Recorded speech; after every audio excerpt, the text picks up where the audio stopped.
have something to offer to business that hasn't been shown before.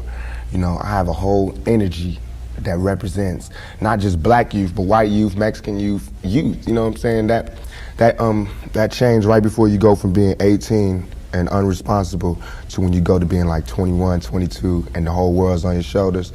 I believe strongly that my audience empathize with me because I show that side, I show that emotion raw, uncut, good and bad. And so I think I can bring that more funneled, more directed into screenplays, more albums, producing, managing, you know what I'm saying? If I can figure out just how to control it, I can use it on a lot of different levels. I trip off because it happens out of nothing. It just goes, you know, everybody just be screaming and acting, and I just trip.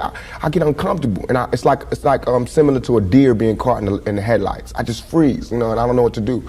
I don't know if I should be what they want me to be, or if I should make them hate me so they can stop. You know, like say something mean so they can just stop. But I'm just like caught in the middle of it because you can't.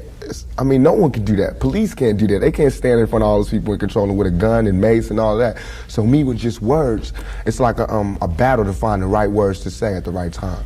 I'm curious, when you think about the idea that you do have that kind of control over so many people, in one sense, the whole idea of being a role model comes up in the imagery. And a lot of people who know you, and I talked to them beforehand, suggested that, hey, you know, when you meet him, he's going to be something entirely different than you imagine and what the media is portraying him. What about that idea that you have been portrayed? And sometimes, I mean, to be honest, you like the portrayal of you just hard, That's thug. Right. That's right. Don't step on me. That's right. You're in trouble. That's right. Yet there's another side to you, too. What about that idea that you've got to be able to figure out where you're going? To me, it's like it is my sensitive side that likes to blow up the hard side, because if my image or my reputation can stop a confrontation before it happens, I'm fine. You know what I'm saying? I know how it is day to day. It's a constant man ego check going on in this street, in this world. So part of that is just like, you know, that's my resume. But as far as the media, they look at it as something different. They don't care about my resume. They don't care about me not getting in trouble. It's just another story, you know, and it's a real story. They don't have to pay for it, and they're gonna milk it for all it's worth. As far as people, they want me, when they first see me, to humble myself. They want me to be like this and da-da-da, just because they're scared of me. But I don't feel like that's my job, to humble myself, to show you that I'm not a threat. I'm not a threat, unless you're a threat to me. You know what I'm saying? So when people say, when you meet Pac, he's different than he is, because when somebody one-on-one, anybody one-on-one, I believe, honestly, that I can talk. I believe that I have the ability to reason, I have logic, I have compassion, I have understanding. If we talk, there's no problems. You know what I'm saying? But that's not what happens. People use what they heard in the media, and that's how they come at me. And then, you know, we got to clash. One of the things that you read in the media is that you're angry, that you personify your generation, that you just got some angry folks out there, and you're one of them. I'll put it to you. Are you angry? Are you angry with what you see society is about? Yeah, I'm extremely angry, confused. You know, a lot of the times that I sat up in court, I couldn't defend myself. You know what I'm saying? And it wasn't like the things they were saying about me were beyond my comprehension, or the things that I could say weren't going to help my case. But because it's like being exiled, you know, from society, and that's how I feel. And this whole the anger comes from, I'm tired of waiting for my past to get into society. All I ever wanted to do was make me and everybody around me feel more comfortable about where we were.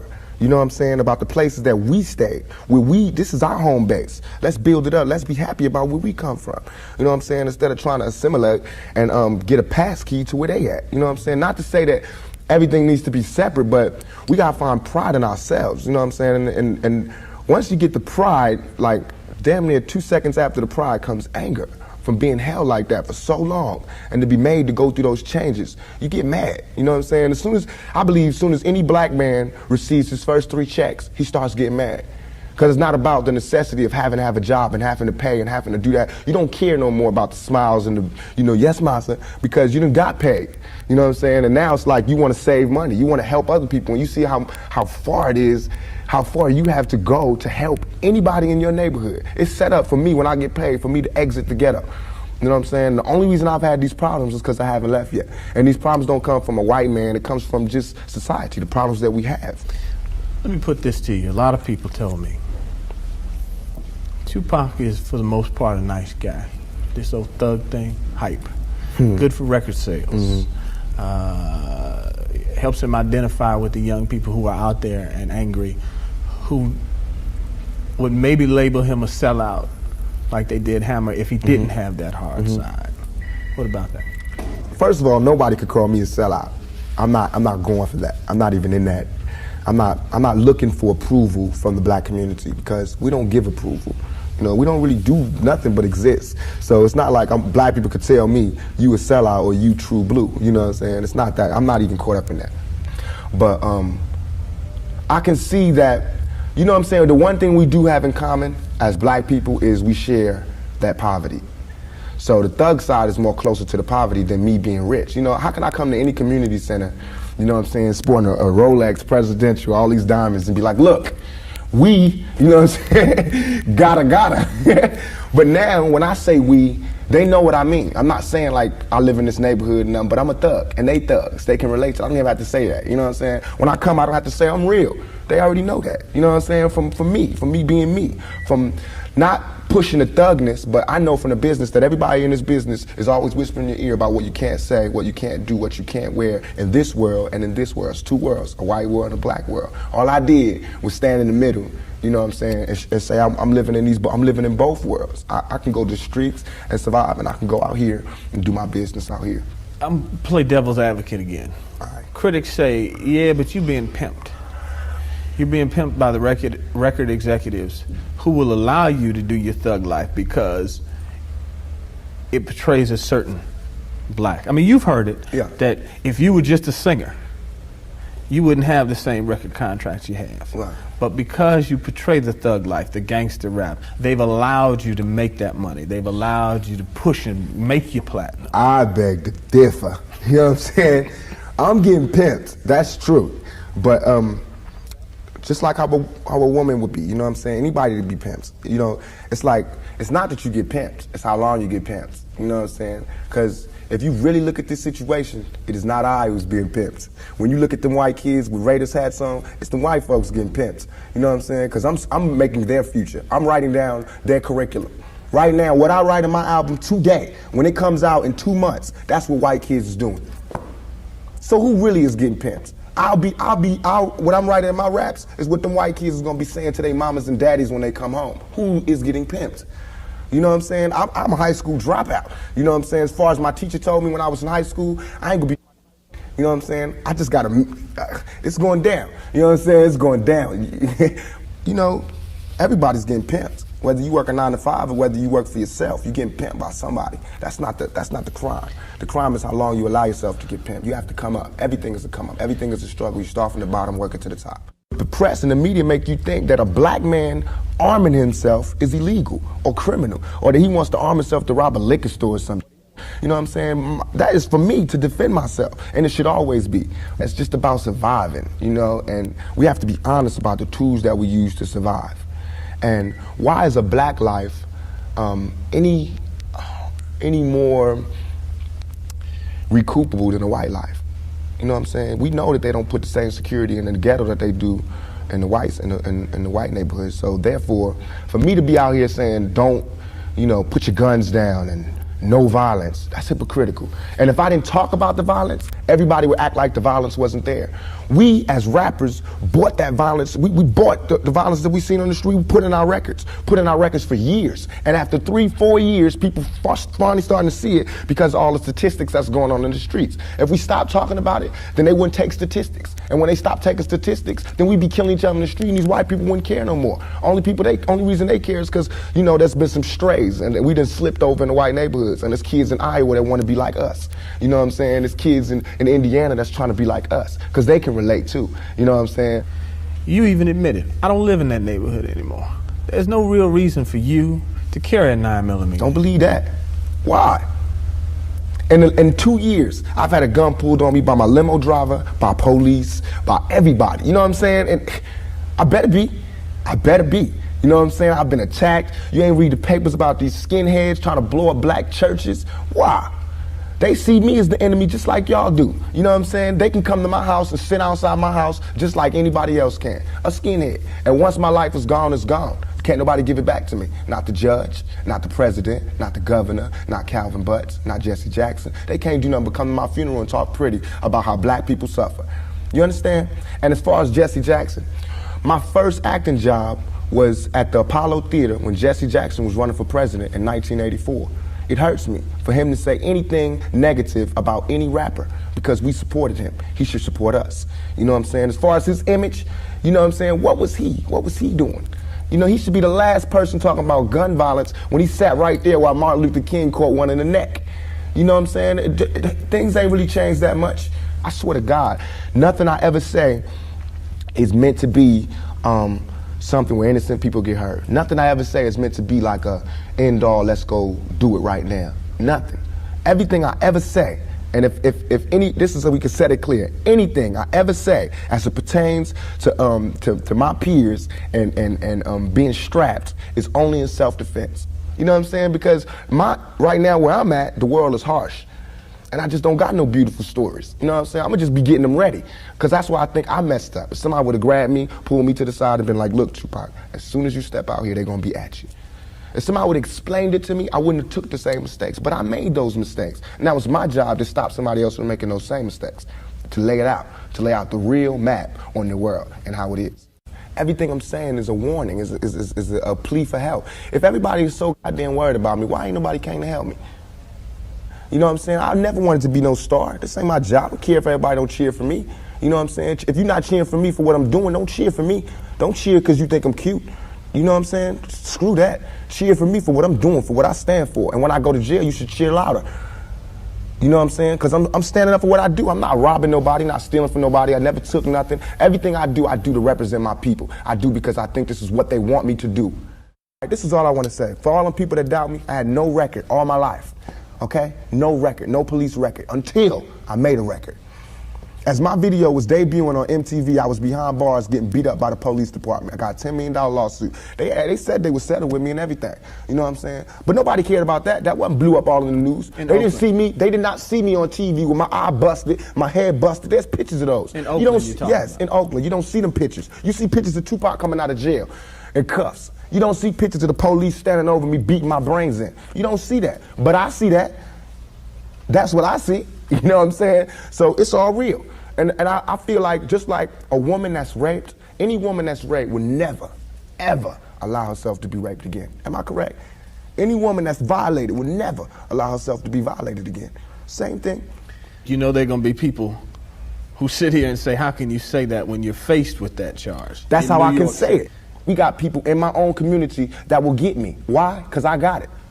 Now this girl, who I can't say her name, but if I was to say her name, 1,000 all over the world would go, I put this on everything I love, on everything I love. When I was in Atlanta, I was pulled over at the gas station. Some dudes from New York pulled over next to me and told me the girl's name. They said, I know the girl that did it. They told me her name and where she's from, say she's scandalous. I can't go on TV talking about this girl is because that's what they want me to do. They want me to get on TV and talk about my black sister is a hoe and she's a bitch and she's a money grubber. I ain't fit to say that. I don't have to do that to show that I'm innocent. You know what I'm saying? I'm not guilty. People should look me in my eyes. They should look me in my eyes. And anybody that thinks I committed that rape should go get Brenda's Got a Baby and keep your head up and listen to him thoroughly. It was hard to imagine that you would do that. It shouldn't be nothing it should not even be to me. I have no patience for anybody that doubts me. None at all. It's too hard out here. You know what I'm saying? If my people don't stand up for me, who is? I understand these white folks looking at me like that because they don't know me. They didn't hear keep your head up. That ain't no fluke. You know, keep your head up ain't no goddamn come up. I didn't do that for to be smiling in my face to say, oh, he's cool. I did that from my heart. So that if they do try to put a rape charge on me, my sisters could say he ain't about that. Now, if my sisters can't say that, you won't hear another keep your head up out my mouth. You understand me? Because it's a struggle on young black males today. What would a Vietnam vet be like without a sergeant, without any backup, without any other soldiers, nobody but a Vietnam vet in Vietnam? When he came home, how would he be? And that's me. I had to go through all that street, war, everything, the same drugs that everybody else get turned out on. You know, where I would have been stopped shorted, I made it past. And here's where I am. But because I made it past, I missed some lessons. You know what I'm saying? And you can see the lessons that I missed when you talk to me. You can see where I haven't had a father when you talk to me. You know what I'm saying? You can see where I spent a lot of my time in the streets when you talk to me. Because the words that I say are not words that come from a mother's mouth or a father's mouth. It's words that comes from a pimp's mouth or a prostitute or a hustler or a drug dealer. You know what I'm saying? But to me, these were my role models. How much of that, though, in terms of growing up without a father, sometimes not being with your mother, do you lament on and look back and say, damn, I missed something big? Everything. I know for a fact that had I had a father, had I had somebody, and I hate saying this because white people love hearing black people talk about this, but had I had a father, had I had some of these opportunities, I'd have been able to help my mother more. She wouldn't have went the road she went. I could have been a better son. You know what I'm saying? She wouldn't have went that road. It was the absence of my father. You know what I'm saying? I'm dealing with him being daddy not being there. My mother's dealing with him being my man not being there. You know, so many problems in our community that affect everything. So by me not having that, I ain't never want to hear nothing about no kind of relationships between a black man and a black woman. I knew they didn't work. Because as far as I knew, my daddy was the coolest dude out there. And my mama was a Panther. So if they didn't work, it don't work. That's how I felt. You know what I'm saying? And going out there, you know what I'm saying? It's like watching my mother just go through changes and everything. It's like my mother's my partner. She a soldier. You know, she a soldier like I'm a soldier. You know, and I watched the peep the game that she went through. If I would have went the same way my mother went, had not she did her route and showed me where it went wrong with her. My mother always told me, don't you ever, ever just volunteer yourself to our people, because they'll use you. That's what they do. You know what I'm saying? She also told me to follow my heart and for me to be the leader. But it's interesting to see just the change in your face, your reaction, your thought process. That's all I ever wanted to do. Ask my mama. I wanted to go to college. I went to school all the way and was ready to go to college. The only thing that stopped me was money. The time all the kids in my school was writing applications to go to college, I didn't have no lights or no electricity. And that ain't my mama's fault. You know what I'm saying? So when I think back to that, I'm not thugging for me. I'm thugging for my family. I pay all the bills. You know what I'm saying? I feed my whole family. Wrong or right, I do. And I can't stop. You know what I'm saying? And if thugging is gonna make me $1 million, because it just got me platinum, then that's what I got to do constantly. And if it makes me feel, because right now, I feel satisfied. I don't feel like I've ever embarrassed myself or my people, you know, in nothing that I've done. And yet and all, I got the whole world fearing me. You know what I'm saying? At 23. Weighing 160 pounds, you know what I'm saying? And I ain't even started. I haven't even wrote my plan out yet, and they scared. I got the vice president know who I am, the president, every cop in every city, you know what I'm saying? And I haven't even started working out a plan. We killing each other because we killing ourselves. We not, when another man, I know, I've been in a position, it's out of our control. It's not like he wants to kill. He just doesn't want to die. You know what I'm saying? It's that situation when you got, we are living in a war zone.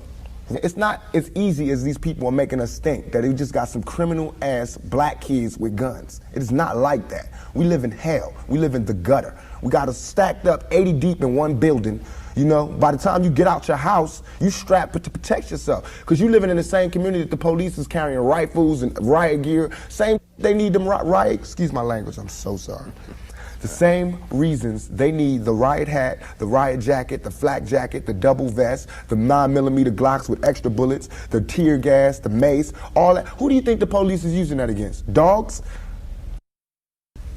So we fighting the same villains that they fight in the street. But instead of them seeing us fighting villains in the street, we all villains. Is your generation the one that is picking up for where the Panthers left off, saying, all right, enough is enough? The generation before us forgot about the fight. We're picking it back up. Not only forgot about the fight, forgot about us. Yes, and we're picking it back up. But at this level, all we're trying to do is unite. And right now, as a year, we got 1 million people that's listening. Now we can tell them something. Now we can try to get them that way, and we might lose some. We might gain some, but we would never even have that audience had we not said what was real.